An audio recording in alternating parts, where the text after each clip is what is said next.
আসসালামু আলাইকুম শিক্ষার্থী বন্ধুরা। আজকে আমরা আলোচনা শুরু করব সেট অ্যান্ড ফাংশনের সেট অংশটি দিয়ে। আর আমি সাথে আছি শাহরিন তাবাসসুম। তো চলো আমরা মূল আলোচনায় চলে যাই। সেট সেট হচ্ছে বাস্তব বা চিন্তা জগতের সুসংজ্ঞায়িত বস্তুর সমাবেশ বা সংগ্রহ। আর সেটকে সাধারণত ইংরেজি বর্ণমালার বড় অক্ষর দিয়ে আমরা প্রকাশ করে থাকি। সেটের উপাদান যা যা দিয়ে সেটটা গঠিত হয় সেটাই হচ্ছে সেটের উপাদান। তাহলে চলো দুটো সেট দেখে আসি, এ এবং বি। দেখা যাচ্ছে এ এবং বি দুটোই বিভিন্ন ফলের সেট। এ হচ্ছে লেবু এবং কমলার সেট, আর বি হচ্ছে আঙুর এবং তরমুজের সেট। গাণিতিক পরিভাষা আমরা এভাবে বলতে পারি, লেমন ইজ এলিমেন্ট অফ এ। এই চিহ্নটাকে আমরা ইজ এলিমেন্ট অফ এভাবে বলি। ঠিক সেমভাবে অরেঞ্জ ইজ এলিমেন্ট অফ এ, অথবা কমলা হচ্ছে এ এর উপাদান। আবার আঙ্গুর হচ্ছে বি এর উপাদান, তরমুজ হচ্ছে বি এর উপাদান, এভাবে আমরা বলি। এখন দেখো, orange is not element of B, অর্থাৎ অরেঞ্জ কিন্তু বি এর উপাদান না। তো আমরা এভাবে লিখি, orange is not element of B. ঠিক সেমভাবে grape is not an element of A. Set প্রকাশের পদ্ধতি। সেট সাধারণত আমরা দুইভাবে প্রকাশ করতে পারি, তালিকা পদ্ধতি এবং সেট গঠন পদ্ধতি। S equal to 1 2 3 4। এখানে কিন্তু সেকেন্ড ব্রেকেট শুরু হয়েছে, এখানে সেকেন্ড ব্রেকেট শেষ হয়ে গেছে এখানে, এবং 4টা এলিমেন্ট নির্দিষ্ট করে দেওয়া হয়েছে। আর এখানে একটা সেট দেখি, 1 2 3 4 কমা দিয়ে সেকেন্ড ব্রেকেটটা অসীম পর্যন্ত বিস্তৃত হয়েছে। এখানে ডট ডট ডট বলতে এখানে অসীম পর্যন্ত গিয়েছে বোঝানো হচ্ছে। তো প্রথমটা হচ্ছে সসীম সেট বা ফিনিট সেট, আর পরেরটা হচ্ছে অসীম সেট বা infinite set. S equal to x যেন এক্স এলিমেন্ট অফ এন। এখানের মধ্যে এন হচ্ছে, এন বলতে বোঝাচ্ছে সকল স্বাভাবিক সংখ্যার সেট, অর্থাৎ 1 থেকে শুরু করে ইনফিনিট পর্যন্ত যত সংখ্যা আছে সবগুলোই হচ্ছে স্বাভাবিক সংখ্যা বা ন্যাচারাল নাম্বার। এবং এই এনটা দিয়েই এখানে এই এনটা দিয়েই আমার ন্যাচারাল নাম্বারটা বোঝাচ্ছে, অর্থাৎ এক্স এলিমেন্ট অফ এন। এই সেটটি আসলে একটা অসীম সংখ্যার সেট। এখানে এই যে এই অংশটা, এটাকে আমরা বলি, এই কোলনের মতো অংশটিকে আমরা বলি যেন বা সাচ দ্যাট। আর এটাকে বলা হয় সেট গঠন পদ্ধতিতে প্রকাশ। এস হচ্ছে সকল এক্সের সেট, যেখানে এক্স হচ্ছে স্বাভাবিক সংখ্যা। সসীম সেট, যেই সেটের উপাদান সংখ্যা গণনা করা যায়, আর অসীম সেট হচ্ছে গণনা করে যেই সেটের সংখ্যা শেষ করা যায় না। আচ্ছা, সেট গঠন পদ্ধতিতে প্রকাশ আরেকটু আমরা দেখি। এটা হচ্ছে সেই আগের প্রিভিয়াস সেটটা, যে এক্স যেন এক্স এলিমেন্ট অফ এন, অর্থাৎ সকল স্বাভাবিক সংখ্যার সেট। আচ্ছা, এখন আমরা দেখি S equal to 1 2 3 4 dot dot dot 53 পর্যন্ত দেওয়া আছে, অর্থাৎ এটা কিন্তু আমার লিমিটেড করে দিয়েছে 53 পর্যন্ত, আর বাকি যাবে না। 53 পর্যন্ত এখানে আমাকে নির্দিষ্ট করে দিয়েছে, অর্থাৎ এটা কিন্তু একটা সসীম সেট হয়ে গিয়েছে। এবং সসীম সেটকে আমরা কিভাবে সেট গঠন পদ্ধতিতে লিখি সেটা একটু দেখি। সসীম সেটকে আমরা এভাবে লিখি, প্রথমে লিখব যে এক্স যেন এক্স এলিমেন্ট অফ এন। প্রথমে আমরা এক্স কীরকম সংখ্যা সেটার পরিচয় দেব, তারপর কমা দিয়ে লিমিটটা এভাবে বসাবো যে এক্স হচ্ছে 1 থেকে শুরু হয়ে 53 পর্যন্ত, অর্থাৎ 1 থেকে শুরু হয়ে 1 সহ 53 পর্যন্ত যতগুলো সংখ্যা আছে সবগুলোই হচ্ছে এক্স, এবং সকল এক্সের সেট হচ্ছে এস। এটা হচ্ছে আমরা সসীম সেট এভাবে প্রকাশ করি সেট গঠন পদ্ধতিতে।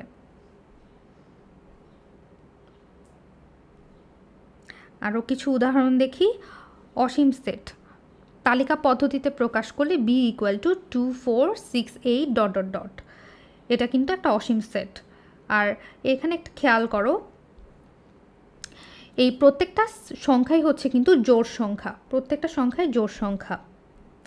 আচ্ছা, এরপর দেখো সেট গঠন পদ্ধতি আমরা কিভাবে লিখি। বি ইকুয়াল টু 2x যেন এক্স এলিমেন্ট অফ এন। এখানে 2x কেন দিয়েছি, কারণ এক্স তো হচ্ছে এন, মানে এন মানে হচ্ছে এন বলতে বোঝাচ্ছে 1 2 3 ডট ডট ডট ইনফিনিটি পর্যন্ত। অর্থাৎ 2x তার মানে কি, x যদি n হয় 2x তাহলে 2 4 6 8 আপ টু ইনফিনিটি। এজন্য আমরা b ইকুয়াল টু 2x দিয়েছি, 2x যেন x এলিমেন্ট অফ n। আচ্ছা, এখন সসীম সেটের উদাহরণ দেখি। তালিকা পদ্ধতিতে যদি প্রকাশ করি, b equal to 2 4 6 8 up to 200 পর্যন্ত এখানে লিমিট করে দেওয়া হয়েছে। যদি আমরা সেট গঠন পদ্ধতিতে দেখি, এগুলো খেয়াল করো প্রত্যেকটাই কিন্তু জোড় সংখ্যা, তার মানে এখানে আসছে 2x যেন x এলিমেন্ট অফ n। এখানে আবার সেই স্বাভাবিক সংখ্যা, x হচ্ছে স্বাভাবিক সংখ্যা, তার মানে 2x হচ্ছে তার দ্বিগুণ অর্থাৎ জোড় সংখ্যা। এবং লিমিটটা একটু দেখি, 1 থেকে 100 পর্যন্ত। অর্থাৎ x যদি 1 থেকে এরকম 100 পর্যন্ত হয়, তার মানে 2x মানে কি, 2x হচ্ছে তার দ্বিগুণ, 2 4 6 এভাবে 200 পর্যন্ত। আর এখানে কিন্তু সেটাই বোঝাচ্ছে b হচ্ছে 2 থেকে 200 পর্যন্ত। তো এভাবে আমরা সেট গঠন পদ্ধতিতে সসীম সেটকে প্রকাশ করি। কয়েকটা বিশেষ সংখ্যার সেট দেখি। প্রথমেই স্বাভাবিক সংখ্যার সেট বা সেট অফ ন্যাচারাল নাম্বারস।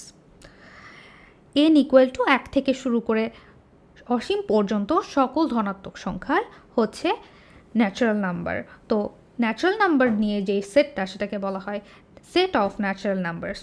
তারপর চলে আসি পূর্ণ সংখ্যার সেট বা সেট অফ ইন্টিজার নাম্বারস। এটাকে আমরা জেড দিয়ে প্রকাশ করে থাকি, জেড দিয়ে আমরা এটাকে প্রকাশ করে থাকি।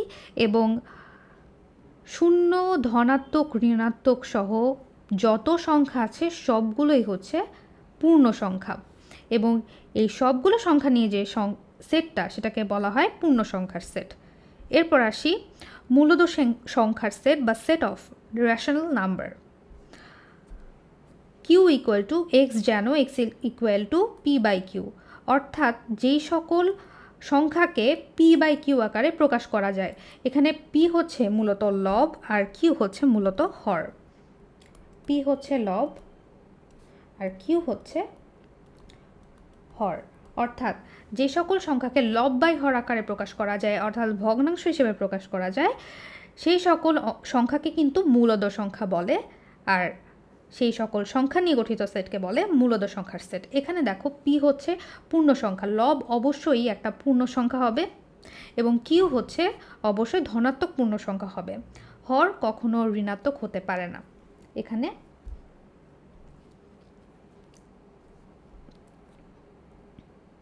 হর কখনো ঋণাত্মক হতে পারে না। আর লব অবশ্যই একটা পূর্ণ সংখ্যা হবে। b ইকুয়ালস টু ওয়াই যেন ওয়াই পূর্ণ সংখ্যা এবং Y cube is less than or equal 18 সেটটিকে তালিকা পদ্ধতিতে প্রকাশ করো। তাহলে এখানে আমার বি সেটের সদস্যগুলোর বা উপাদানগুলোর শর্ত কি? উপাদানগুলো পূর্ণ সংখ্যা হবে। অর্থাৎ পূর্ণ সংখ্যা মানে কি, ধনাত্মক, ঋণাত্মক বা শূন্য যে কোনো কিছু হতে পারে। এবং যেই সংখ্যাটা হবে তার ঘন 18 চেয়ে ছোট অথবা 18 সমান হতে পারে। এটাই হচ্ছে শর্ত। আচ্ছা, তার মানে পূর্ণ সংখ্যাগুলো লিখলাম। এখন আমরা প্রত্যেকটা পূর্ণ সংখ্যা দিয়ে যাচাই করব যে তার ঘন 18 থেকে ছোট অথবা 18 সমান হয় কি না। আচ্ছা, এখানে y ইকুয়াল টু 0 হলে y cube equal two 0 cube, যেটা 18 থেকে ছোট।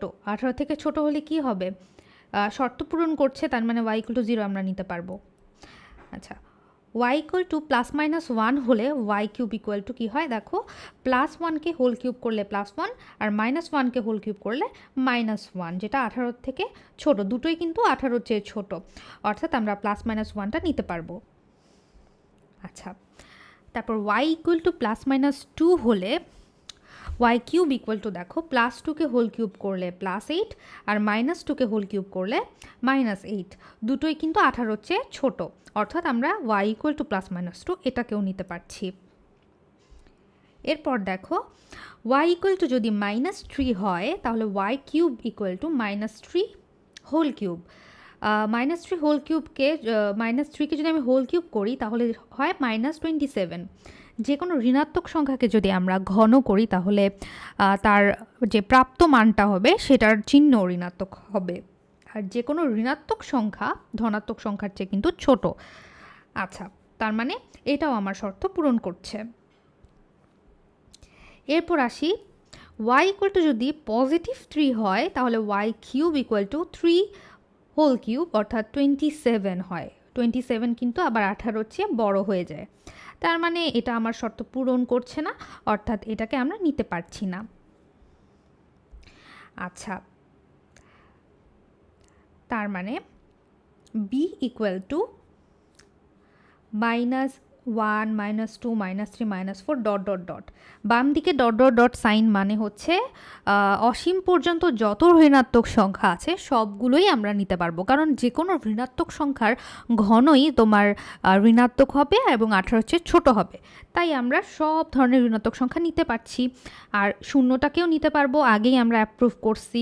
তারপর +1কেও আমরা নিতে পারবো, +2কেও আমরা নিতে পারবো, কিন্তু +3কে আমরা আবার নিতে পারবো না, অর্থাৎ আমরা সেইভাবেই বি সেটটা লিখলাম +2 পর্যন্ত, মাইনাস অসীম থেকে +2 পর্যন্ত যত সংখ্যা আছে সব কিছুই আমরা নিতে পারছি বি এর সদস্য হিসেবে। তাহলে এটাই অ্যান্সার। ফাঁকা সেট বা এমটি সেট, যে সেটের কোনো উপাদানই নেই অর্থাৎ 0 এলিমেন্ট, তাকে বলা হয় ফাঁকা সেট। ফাঁকা সেটকে আমরা এই দুটো চিহ্নর মাধ্যমে প্রকাশ করতে পারি। এবার দেখি উপসেট। এ ইকুয়াল টু 1 2 3 4 5 6 7 8 9 10, এটা একটা সেট। তো দেখে আসি সেটটা। এটা হচ্ছে এ সেট। এখন এ সেটের উপাদান থেকে 3 6 7 8 10, এই যে এ অংশটা, এটা ধরো বি সেট। এখন দেখো এই বি সেটের উপাদানগুলো কিন্তু এ সেটেরই অন্তর্ভুক্ত।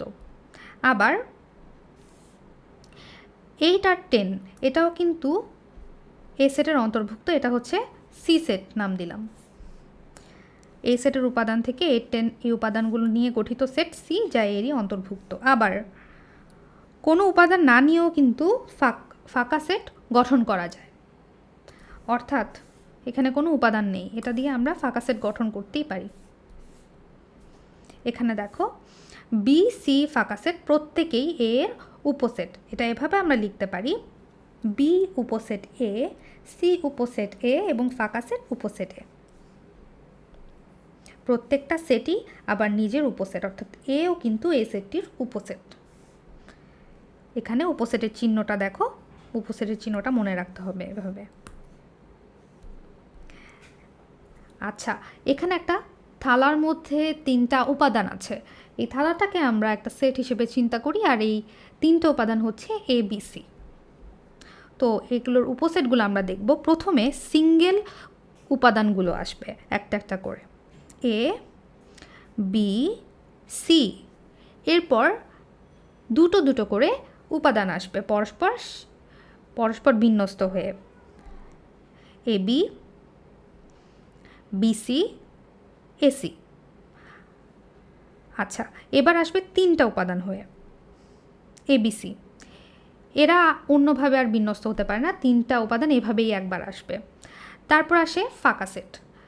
এখানে একটা জিনিস খেয়াল করো, এখানে এবিসি থেকে যে একটা উপসেট আসলো, এই উপসেটটার উপাদান সংখ্যা কিন্তু প্রদত্ত সেটের উপাদান সংখ্যা সমান, অর্থাৎ প্রত্যেক সেটই যে নিজের একটা উপসেট, সেটার উদাহরণ হচ্ছে এইটা। আর ফাঁকা সেট তো প্রতিটা সেটেরই একটা কমন উপসেট, এটা সব সেটেই থাকবে। অর্থাৎ এখানে কি কি উপসেট হতে পারে, তাহলে এই 8টা উপসেট হতে পারে। এখন দেখব প্রকৃত উপসেট বা প্রপার সাবসেট কি। কোনো সেট থেকে গঠিত উপসেটের মধ্যে যে উপসেটগুলোর উপাদান সংখ্যা প্রদত্ত সেটের উপাদান সংখ্যা অপেক্ষা কম এদেরকে প্রকৃত উপসেট বলে। এখানে 7 নাম্বারটা দেখো, 7 নাম্বারটার উপাদান সংখ্যা হচ্ছে 3 এবং এ বি সি। প্রদত্ত যে সেটটা ছিল তার উপাদান সংখ্যাও ছিল এ বি সি। এখন উপাদান সংখ্যা কিন্তু দুটোরই সমান হয়ে গেছে।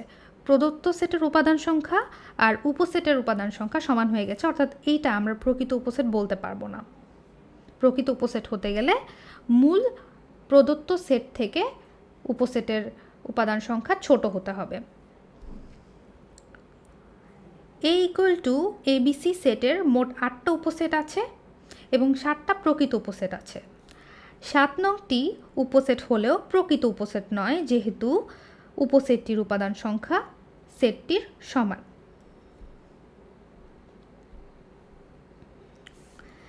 এখানে দেখো, যদি এ ইকুয়াল টু এবিসি এবং বি ইকুয়াল টু এবি হয়, এখানে দেখো বি এর উপাদান সংখ্যা এর উপাদান সংখ্যার চেয়ে কম, অর্থাৎ বি কিন্তু এর প্রকৃত উপসেট হবে। এবং প্রকৃত উপসেটকে আমরা এভাবে প্রকাশ করতে পারি। শুধু উপসেট হলে এই চিহ্নটার নিচে একটা দাগ থাকতো, আর প্রকৃত উপসেট হলে সেই দাগটা থাকবে না। তাহলে নোটসগুলো আরেকবার আমরা একটু রিমাইন্ড করি যে প্রত্যেকটি সেটই নিজের উপসেট। ফাঁকা সেট যে কোনো সেটের উপসেট, আর ফাঁকা সেট যে কোনো সেটের প্রকৃত উপসেট। P equal to X Y Z এর উপসেটগুলো লিখো এবং প্রকৃত উপসেটগুলো বাছাই করো। প্রথমে আসবে যে সেটটা দেওয়া আছে সেই সেটটাই তার উপসেট, তাহলে প্রথমে সেটা চলে আসলো। তারপর ফাঁকা সেট আসলো, ফাঁকা সেট কিন্তু যে কোনো সেটেরই একটা উপসেট, এটা চলে আসলো। তারপর একটা উপাদান আসলো এক্স ওয়াই জেড, তারপর দুটো করে উপাদান আসলো X Y Y Z X Z. প্রকৃত উপসেটগুলো কি হবে?